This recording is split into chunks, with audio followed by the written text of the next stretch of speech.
Welcome back everybody to our weekly Moto news show, where this week we'll be looking at some exciting new spy shots of two awesome looking Triumph 400 models. There's news as well about their off-road development program, a new tactic from KTM to try and reassure potential buyers, some more details around Honda's weird new engine, Indian look like they've killed off one of their major product lines, and we'll round off with a Chinese-made bike that's probably the most I've ever actually wanted one, but ultimately won't be able to buy. So first up, let's have a look at those rather exciting looking new spy shots from Triumph that appear to show a couple of bikes that look like they're very close to being production ready. Both seem to be based upon their 400 lineup, which was introduced a couple of years back, primarily I guess to sell more in Asian markets where generally smaller capacity bikes are more popular, but also as a side benefit, it brought the Triumph brand to a more affordable price point elsewhere. And it really seems to have worked. We recently looked at some of the industry sales figures in the UK for 2024.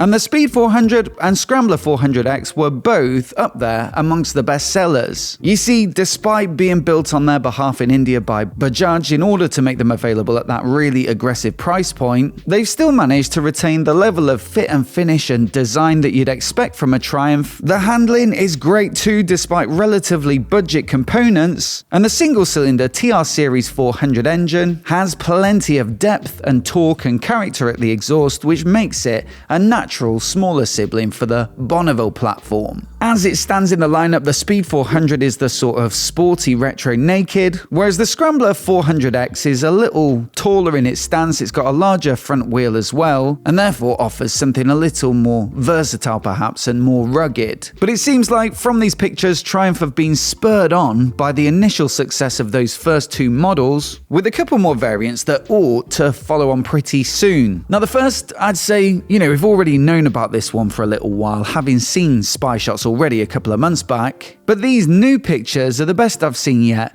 and do show the spec in really good detail. It's a sort of half-fared, more sporty version of the Speed 400, which I guess could either be called the Thruxton 400 or, as others have suggested, perhaps the Speed 400 RR, mainly because of its resemblance to the Speed 1200 RR in both the headlight and the fairing. Largely though, the rest of the bike looks to be pretty much the same as the Speed 400, although I'd say that's by no means a bad thing, as it's a nice handling bike with plenty of shove from the engine. So the 40 horsepower single, the upside down fork, the monoshock at the rear, the radial bi-brake front brake and the 17-inch wheels front and rear all look to be directly carried over, but that half fairing does give it a bit more of a sporty look, and the riding position has been tweaked to match with what look like lower and narrower clip-on style handlebars, although I will say they're not super low and aggressive, which hopefully means they'll maintain some of its appeal. In fact, that makes me kind of think I'm a little bit unsure about this one. I do think it'll look nice and also it should be fun to ride, but from a commercial perspective, I'm a bit less convinced, especially when you consider that recently they've discontinued the Thruxton 1200 a year or two back, the Speed 1200 RR in the last month or so, and both of those bikes had relatively aggressive riding positions with clip-on style bars. That, I think, generally was the problem when it comes to sales, with most potential buyers probably preferring the comfort and versatility of the more upright naked equivalents. And you could even argue the same pattern with the discontinued Daytona versus the Street 765, and I'd be very surprised also if the current Daytona 660 sells in anywhere near the same volumes as the Trident 660 naked. So what is it, I wonder, that makes Triumph think that this smaller capacity segment is any different? Perhaps the bigger sales volumes that they can achieve with these smaller, more affordable bikes makes it still worthwhile to make a sporty variant, even if it is a bit more niche, let's say, than the Speed 400? Or could it just be another, short product life cycle where they stick it out there on the market for a couple of years, see how it does, but ultimately don't sell enough to make it viable? I'd love to know what you think. down in the comments. The second bike though, well, this one really does look rather good to me, and it appears to be a more aggressive version of the Scrambler 400X. If we were following the naming conventions of the 1200 models, then you could assume it will be called the Scrambler 400XE. And again, while the engine, the frame, the tank and a lot of the styling are carried over, well, it looks like it sits a little bit taller for more ground clearance and therefore a bit more off-road ability. On top of that, it's got a sump guard under the belly too for a bit more protection, a high mounted front mudguard, and also spoke wheels which should be a touch more durable, let's say, than the cast wheels of the standard version. Speaking of which, that existing Scrambler 400X is a really nice bike indeed, especially for the money, but I think with the sort of moderate stance, despite the robust looks, it is largely built for the road and perhaps a little bit of light off-road gravel work. This one though could be a bit more serious and offer a much more affordable and lightweight alternative for anyone who likes the idea of a Scrambler 1200XE. The only downside, I suppose, is that the bar position looks similar to the X, and I don't remember it being particularly favourable when it comes to standing up. And also, the wheels are still a 19-inch front and a 17 at the rear, so not super aggressive in its off-road bias. Then again, this was realistically never going to be a competitor for something like a KTM 390 Adventure R. It was never going to be, a really hardcore off-road trail bike, but more so a balance between, a bit of off-road ability while still maintaining Triumph's typically beautifully done and very cool retro looks. So what do you think? Style over substance or a winning combo? Let me know down in the comments below, and whether you think these two bikes are an improvement over the existing models or whether you'd still just take a Spied 400 or a Scrambler 400X. Unfortunately, no firm dates on these ones as of yet, but like I say, they do look pretty close to being finished, so I'd expect probably in the next year or so. And so if you're not already, then do hit subscribe and we'll be the first to post about it as soon as we hear any more details. One thing that could help though make that new XE model a better off-roader is Triumph's recently announced acquisition of an absolute rally legend as a new brand ambassador. Sam Sunderland will be a familiar name to anyone who's watched Dakar over the past few years, most famously winning overall in both 2017 and 2022 before recently retiring in July 2024. So not only will the association with such a well thought of name in the off-road world probably help with their recent motocross program, but also they say Sunderland's going to be assisting with the development across their entire off-road lineup, which includes, of course, the Tiger series of adventure bikes. Certainly not bad expertise to have on board in that regard, I guess. And Triumph quotes Sam Sunderland as saying, "This collaboration with Triumph marks an exciting next step in my career, and I'm really looking forward to being part of this British team, which alongside Red Bull is ready to take on new challenges with me. I can't wait to get started." Thing is that this move might come as a bit of a surprise if you've followed his career, because he spent most of his time aboard KTMs and then in the latter years on a gas, which of course is part of the same Piero Mobility group as KTM. But I'm sure, unless you've been living under a rock, that in recent months you've seen KTM are working through some really severe financial struggles, which have resulted in them putting themselves into self-administration to give them time to restructure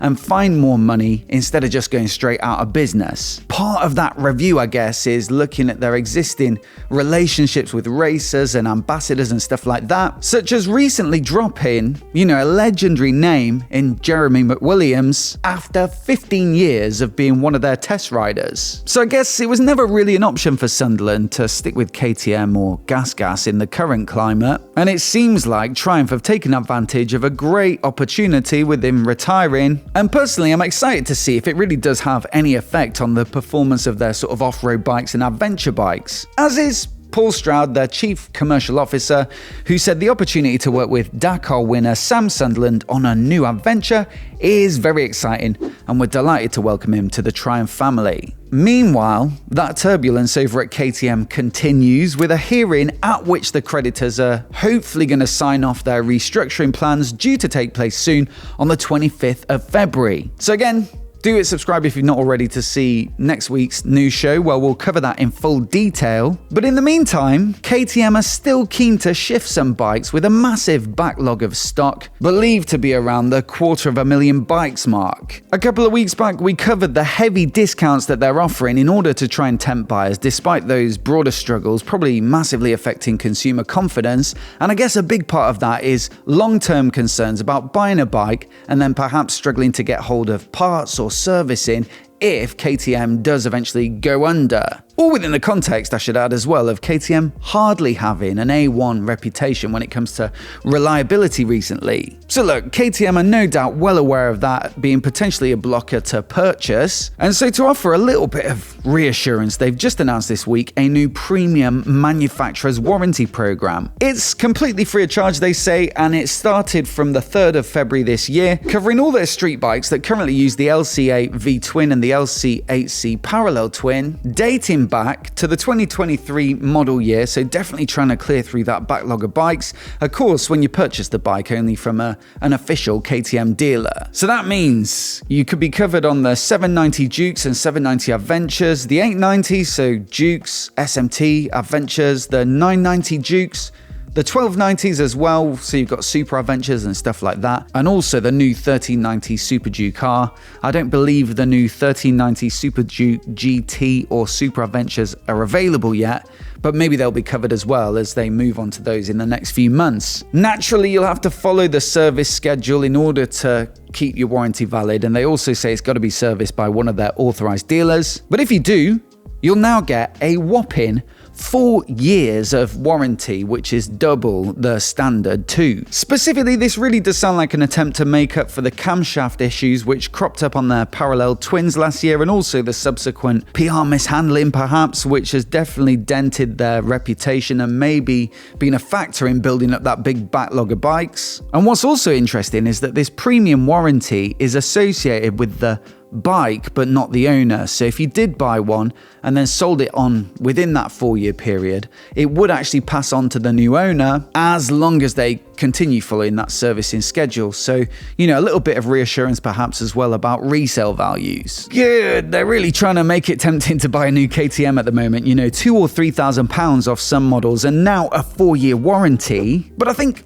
I'd still be waiting till next week to see what the outcome of that hearing is before I went out and pulled the trigger on a new bike, and it's not exactly riding weather at the moment anyway, is it? Now, a few episodes back, we also looked at Honda's plans for a new V3 motorcycle engine, which was first shown at EICMA in Milan in November 2024, and is said to be going into production at some point fairly soon, with one of the head honchos at Honda Motorcycles recently saying that they've actually been able to ride a working prototype at one of the factories in Japan. For me, this is a really interesting prospect because we've never really seen an engine of this configuration, with a pair of cylinders up front like a parallel twin, but also a single cylinder at the rear between your legs, with an electric compressor to force some air into it. How it'll sound, how it will perform, how it'll feel out on the road are all really TBC, but it does look like it'll be really rather slim, especially at the back. And Honda say with that compressor as well, it should be able to make really solid torque figures much lower in the rev range. Thing is though, this video recently popped up on my YouTube suggestions from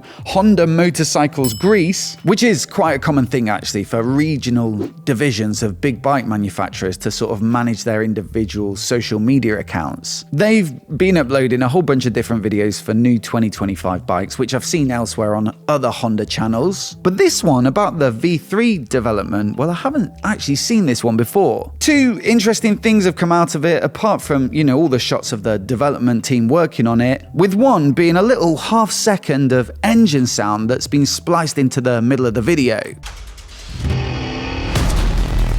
It sounds, you know, perhaps unsurprisingly, a little bit like a V4, I guess, or a little bit like a parallel twin with a 270 crank, or maybe Triumph's T-Plane Triple. Either way, it's got a bit of that, you know, cross-plane growl to it. And then also, towards the end of the video, there's quite a long bit that one would imagine is probably the sound of the compressor.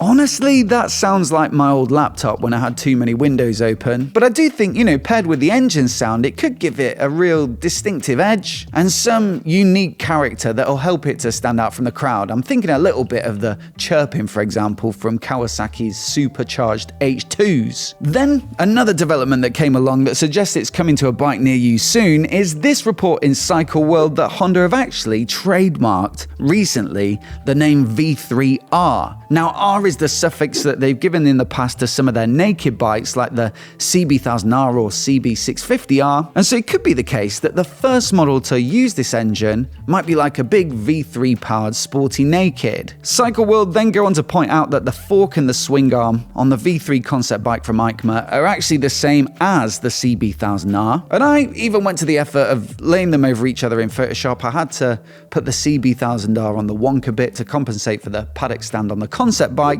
but you can see, flicking between the two, they're not a million miles apart. That sounds pretty exciting to me, a V3 powered naked with a compressor, and I think sometimes Honda are perhaps unfairly labelled as playing it a bit safe, because they actually sometimes come up with something like this, which is like nothing else on the market. I'm definitely looking forward to seeing what they come up with and would expect more details at this year's EICMA, but in the meantime I would wholeheartedly recommend checking out this excellent in-depth video about that new V3 engine over on Driving for Answers if you want more detail. It's a good 15 minutes looking into all the different possibilities, so I'll leave a link to it in the description, and it's definitely worth checking out if you like to geek out on this sort of stuff. Now, this next story comes from the excellent Rider Part, who recently took a good look at Polaris's annual results and found them to contain some really rather bad news for anyone who's a fan of the more sporty side of American motorcycles. In 2024, total sales across the group were down by 20% versus 2023, and so naturally they'll look to take action to improve their fortunes, which means a serious look at the Indian lineup, which is one of their biggest brands. I guess drastic times do call for drastic measures, but I was still very surprised to read that in the footnotes of their report, they say they'll make adjustments including corporate restructuring, of course, but also the wind down of the FTR product line within the company's on-road segment. Big news and a big shame if you ask me, and while the FTR lineup is still on sale at the moment, you'll still see it on the Indian US website and the UK website as well. Well, there's not much ambiguity about the language that they've used there, and so I'd expect from the 2026 model year, perhaps we won't be seeing any FTRs at all. Rider Part responsibly wanted to clarify that statement as well, so they reached out to Polaris for a bit more detail, and they replied saying that after careful consideration, Indian Motorcycle made the decision to discontinue the FTR lineup. The decision aligns with Indian Motorcycle's long-term vision to focus on models and technologies that represent the future of the brand, as the FTR is a small part of Indian Motorcycle's overall portfolio. Now, for the uninitiated, well, the Indian lineup has over the years largely been about cruisers and heavyweight tourers, but the FTR offered something a little bit different and also a little bit more dynamic. The original inspiration came from their flat track racing program, with a concept bike that certainly whet the appetite of the biking public, and while the full production version wasn't quite the same level of sexiness, it was still an exciting bike to ride with bags of power and handling and ergonomics which were, pretty true to the sort of flat track vibe, and therefore unlike anything else really on the market. I guess though that is a bit of a double-edged sword, because it does give it a point of differentiation, but also it did make it a bit of an oddball that didn't really fit into any of the established categories. Indian tried to address that over the years, giving it regular road-size 17-inch wheels in a bit of a mid-cycle update, as opposed to the oversized flat-track rims, and that, as well as making the handling a bit more typical of a sporty naked, also opened up a better choice of sporty road tyres. Then they also dialed back the sort of flat-track image in the paint jobs and went for something a bit more conventional for a naked bike, but it seems like all that effort has been in vain, with the whole lot eventually looking like it'll end up in the bin, and it does really feel like quite a shame. American manufacturers rarely seem to be rewarded for going outside their established models, with the same patterns you could argue being seen in the Harley lineup with the Livewire, the Bronx that never got made, the Sportster S doesn't seem to sell in huge volumes, the Pan America seems to have done all right, but you know, it's not exactly a runaway success. And so while it is easy to criticize the big American brands for having a lot of heavy, old school, traditional in their tech, expensive, you know, Tourers and Cruisers on sale, well, it does seem like that's the only thing that actually will sell. The FTR, in my book, was a really fun bike with 120 horsepower, 120 newton meters of peak torque, delivered with real ferocity, and also the looks made it, you know, stand out from the crowd. But ultimately, the question is, would I buy one? And I'd say, probably not, and therein lies the problem. So a crying shame or good riddance? Let me know what you think down in the comments. But let's round off with a bike that I almost did buy, and that's the Aprilia Shiver, which seems to have made recently a bit of a comeback. I was lucky enough to ride a used one a couple of years back for a video, and it really surprised me with a V-twin engine that was full of guts and also had this beautiful note at the exhaust, which I guess came before several rounds of Euro emissions regulations, which really have stifled the acoustic pleasure that one should be able to enjoy from an Italian V-twin.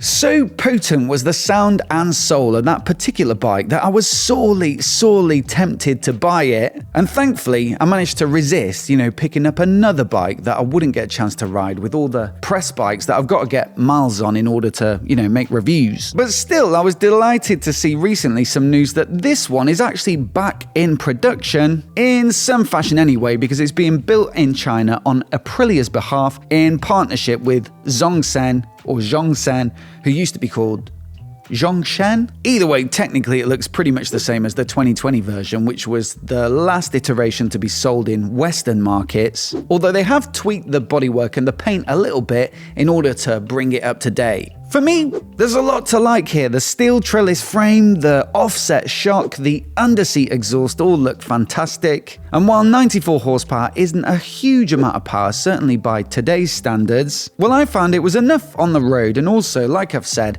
this engine's really about the character and soul more so than out-and-out performance. Admittedly, the weight is starting to look a little bit bulky, certainly for the naked segment. It comes in at around 220 kilos, but still, I'd happily go and swing a leg over this new version to relive the enjoyment that I got from it first time round. Sadly though, that might not be possible because it's, at the moment, only on sale in China. But I would love to see it back on sale here in the UK, especially if they could take advantage of those lower manufacturing costs to offer it at a really tempting price point that would kind of compensate for the fact that it doesn't really have like bleeding edge 2025 levels of performance. As always though, I'd love to know what you think of it down in the comments. I'll also put last week's episode on the screen now so you can give it a watch in case you haven't already. We looked at the new Ducati X Diavel V4, which looks absolutely fantastic. There was an interesting looking new electric bike from Regent called the Turbo, and also a Rossi Tribute R1 that costs an absolute bomb but does look the absolute nuts. Do hit subscribe as well if you want to see more of the latest motorcycle news like this right here on MOTOBOB. A massive thanks for watching today,